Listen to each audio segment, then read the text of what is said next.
Hello everyone, thank you for attending this session on modernizing campus networking. I am Partho Mishra. I run the product and engineering team at Cumulus Networks.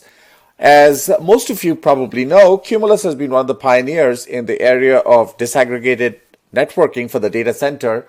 What is less well known is that we've done a lot of work starting about 4 or 5 years ago in the area of applying some of the same principles from data center networking to campus networks. And what I'll try to do in this presentation is share some of our perspectives, some of our learning in this area. For those of you who are new to our world of open networking, it's worth pointing out the potentially huge impact that open networking can have on your business. The most obvious benefit of open networking is, of course, the idea of disaggregation. Disaggregation allows IT teams to avoid vendor lock-in and provides them leverage in their procurement process to buy best-of-breed solutions. Now, operationally, the biggest benefit for our customers is the large-scale deployment of automation techniques, sometimes referred to as infrastructure as code, for initial deployment and operations of the network. Over the lifetime of the network deployment, this provides several operational benefits. Number one, it's easier to scale out the network, for example, to add more pods in the data center, since this is now just a cut and paste exercise. It's also possible to make changes to the network, for example, a configuration change in an automated fashion, and this leads to much greater consistency. It avoids manual errors, for example, someone fat-fingering a configuration and blowing away the whole network. And then finally, with open networking, after a few years of adoption, we have seen a nonlinear flywheel effect as more and more people in the community start to contribute and share code. The Linux kernel is probably the best example of this. And what we're now seeing in our world is the same type of community participation with projects like ONI and FRR and so on. Now, while much of open networking innovation has been focused on the data center, there has been a rapid evolution of networking use cases in campus environments as well. Now, I use campus in the widest possible sense of next generation retail stores, warehouses, factory floors, small, medium businesses, in addition, of course, to the traditional large enterprise campus facility, for example, something like a Fortune 500 company's corporate headquarters. The most dramatic evolution has been in the use of various forms of IoT devices in the enterprise for monitoring and control of physical processes, devices, and infrastructure. Operational technology systems are used to perform a wide variety of tasks ranging from monitoring critical infrastructure to controlling robots, and so on and so forth. Sometimes for something as simple as turning on the lighting in an enterprise building as people come and go in the building, or as a function of the time of day. Now, OT technology is used in a variety of industries, including manufacturing, oil and gas, electrical generation, distribution, and so on. And the pervasive use of these IoT devices leads to a situation in which, because these IoT devices are inherently untrusted, the network has to be designed around a zero trust model. It is no longer okay to trust any device or application that is quote unquote behind the network firewall. And this then naturally leads to the idea of segmentation and virtualization on the campus network to segregate the IoT traffic from everything else that's on that network. Now, what we are seeing in campus environments is also an increasing deployment of applications that use a microservices architecture. As in the data center, this changes the way in which network operators think about workloads and traffic flows with a lot more east-west traffic. And then finally, for a lot of modern campus environments, the old idea of guest networks is evolving into a full-blown multi-tenant network model. One example of this is with healthcare, where medical equipment companies will deploy their products and services running as an overlay on top of a hospital's basic network infrastructure. Now, in response to these trends, campus operators are updating their network design. The most important criteria for a campus operator is to take the opportunity to simplify the campus architecture and to minimize complexity. Now, a lot of them are also aggressively driving the adoption of automation and orchestration to deal with the inherent complexity of managing a large number of distributed campuses or even a single campus which has disparate requirements because of different departments, for example, in a setting like a large university. Many of our customers have decided to minimize or even eliminate the use of legacy features on campus networks because they view these as impeding or slowing them down in their objective of automating and simplifying the overall network deployment and network operations. And in fact, what we find is that in many environments, if the same IT team is responsible for both the data center and the campus deployments, then there is a natural desire to leverage the exact same set of tools to deploy and manage networking technology end to end. Creating this type of uniform operating model across both data center and campus helps reduce operational complexity and, of course, costs. So this then naturally opens up the door to the same approach that has been used for data center networks and to leverage the benefits of open, disaggregated networking. Now, I should point out that for many campus IT teams, there's also a financial reason that's triggering them to make these kinds of changes. Today, there's a built-in financial cost in having to renew very expensive support renewals from legacy vendors. So even if a campus IT team did nothing and kept the campus architecture unchanged, they still incur a large cost. So therefore, a lot of them have decided to bite the bullet and go ahead and use the funding that's available to design and deploy a new type of campus architecture. Now, from an abstract network architecture standpoint, the key difference between the legacy and the modern campus architecture boils down to a few key changes. Traditional campus architectures are based on a three-tier design. There's an access layer, there's a distribution layer, and there's a core layer. And in a more modern design, what we have seen is that many network architects are gravitating towards a leaf spine model, similar to what has been pioneered in data centers by the web scalers. And the natural benefit of a leaf spine model is the ability to scale out the design, in which a campus operator can add more switches at the spine or the leaf layer over time to accommodate the needs of their network workload. Now, many campus networks have historically used layer 2 architecture because it's just so easy to set up. And of course, all of you are familiar with the companion challenges, which is with spanning tree and the always present risk of broadcast and multicast flooding in a flat L2 topology. So in the modern campus architecture, we believe that it's possible to use a pure L3 design and use some of the innovations from the data center world, for example, unnumbered BGP, to address the ease of configuration challenge that has caused historically a lot of campus designs to gravitate to L2. So the benefit of an L3 design, of course, is that you can now leverage things like ECMP. equal cost multipath, which in turn leads to inherently better resiliency and and much better utilization of the network fabric.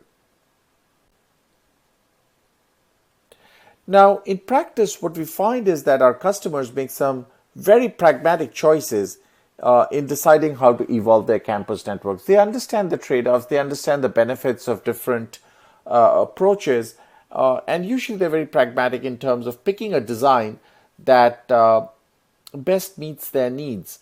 And we've seen three very common models. The first one is to keep the existing network architecture, to make no changes, but to move to a new generation of hardware switches.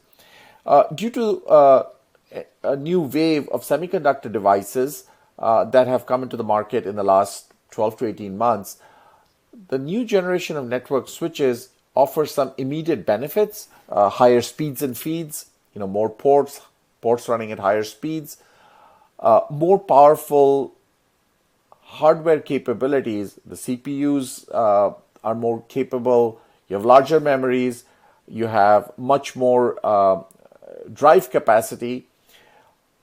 There's also, for a lot of these devices, native support for VXLAN. So even if it's not an immediate priority to enable VXLAN, knowing that that is supported allows operators to plan for a future evolution of their network to exploit some of those capabilities. And I should also point out, most modern hardware switches will support both layer 2 as well as layer 3, so both switching and routing. So there's a great deal of choice and flexibility in terms of how to go between one and the other depending upon the network environment. Now, and as a result, for some of our customers, they choose to enable routing because they understand how to automate much of the configuration, and they like the advantages that they get from features like ECMP. The next step up is to use EVPN in the distribution and core.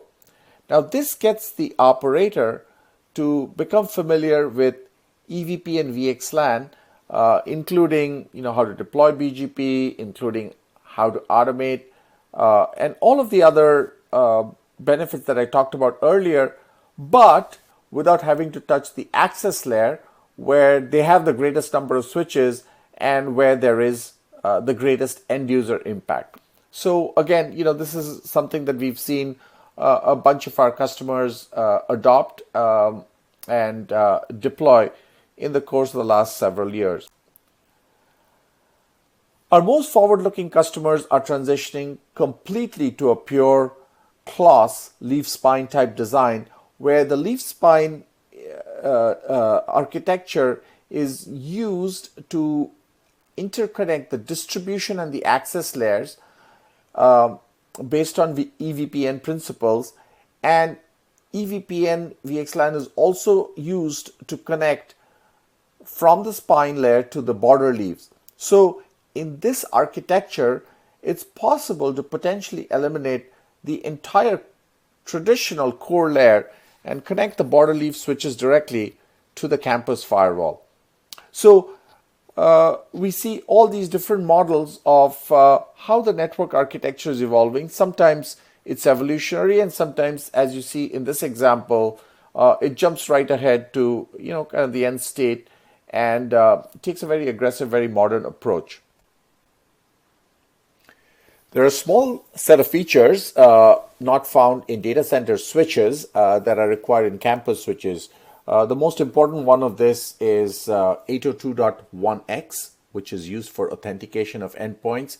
As we discussed earlier, there's a wide variety of endpoints on a campus network, and particularly IoT devices that are inherently untrusted, and therefore it's necessary to use 802.1x as a way of verifying the devices that are connecting in over the first hop of the network. A second crucial feature that's required for campus switches is the ability to support power over Ethernet. Many endpoints are powered in this fashion, and therefore this is a must-have feature for a campus switch. A third requirement for a campus deployment is for switches to support legacy devices, particularly voice over IP phones. With a lot of campuses, you kind of have this ubiquitous infrastructure and a set of mechanisms built around quality of service profiles, dynamic VLANs, and so on that have been used to support voice services. And it's important to support those. And then the last one that I wanted to highlight is the ability to support the multi-gig PHYs as a way of interconnecting the switches with next generation Wi-Fi access points, which can typically use backhaul speeds of greater than 1 gigabit per second, and therefore the switches need to support those speeds as well. But outside of these, kind of small set of features, I would say that the vast majority of campus operators are extremely keen to not use additional features, additional legacy features that slow them down in their quest for automation and being able to use modern techniques for deploying and operating their networks. With any campus network, a crucial requirement is the ability to do remote troubleshooting and management. With many enterprises, they might have tens, hundreds, maybe even thousands of remote campuses, and it's not practical to dispatch IT folks to be on site to go troubleshoot and understand what's going on when something breaks. Now, a lot of campus networks still use traditional network management tools, which are built around SNMP, with all of the attendant limitations, particularly because of polling, particularly because of the overhead associated with the SNMP protocol. And consequently, it's not very well suited for large data sets. It's not very well suited to be able to get views of what's happening on the network in real time. Much more modern techniques have been pioneered in the data center, initially by the web scalers, and they're now used on a much more pervasive basis, where the idea is that network switches and also various other forms of network appliances and endpoints are continuously streaming out telemetry data, and then the network operations system process that telemetry data, analyze it, and in real time provide insights into what's happening on the network. A very pragmatic example of how this can be used is to do automated validation of the health of the network fabric. So we have a very powerful use case for this that we have developed at Cumulus, where the idea is that by looking at the state of network protocols, for example, BGP or CLAG, or by looking at the state of network interfaces, or by even looking at physical configurations of the MTU values set on either end of a link, we can in real time detect things that are not configured correctly or situations in which protocols are not behaving correctly, and run a very large number of validation checks. And this leads to the discovery of sometimes problems which seem extremely obvious but which go unnoticed. And it also allows us to, in many cases, detect some horrendously complicated network protocol problems which might not otherwise surface up using traditional tools. Well, what we've done in campus deployments using Cumulus Linux is leveraged a lot of the capabilities that I've talked about so far to create an infrastructure as code solution for our customers using a full CI pipeline. And the way in which this works is as follows. Configurations, topologies are created using our automation framework, Ansible, Jinja templates, and so forth. These are then validated in a simulated network environment using a virtual form of Cumulus Linux, which we call Cumulus VX. Now, based upon the simulation, if the simulation is results look correct using all the validation checkers that I described earlier with NetQ, then those changes, whether they are configuration changes, whether they are network design changes, those changes are pushed into production, onto the production network. And then using NetQ, we can verify not just that the changes were correct, but we can also compare the behavior in the actual network, in the operational network, with the behavior in the simulated network as a way of verifying that the intent of the operator was fulfilled. So, in summary, while much of open networking innovation has been focused in the data center, there has been a rapid evolution of networking use cases in campus environments as well. And this has opened up the door to the same approach that we have used for data center networks. And this has allowed us to leverage the benefits of open, disaggregated networking.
Hi, Ryan. I see a question from you. Let me just kind of quickly read out the question for the benefit of everyone.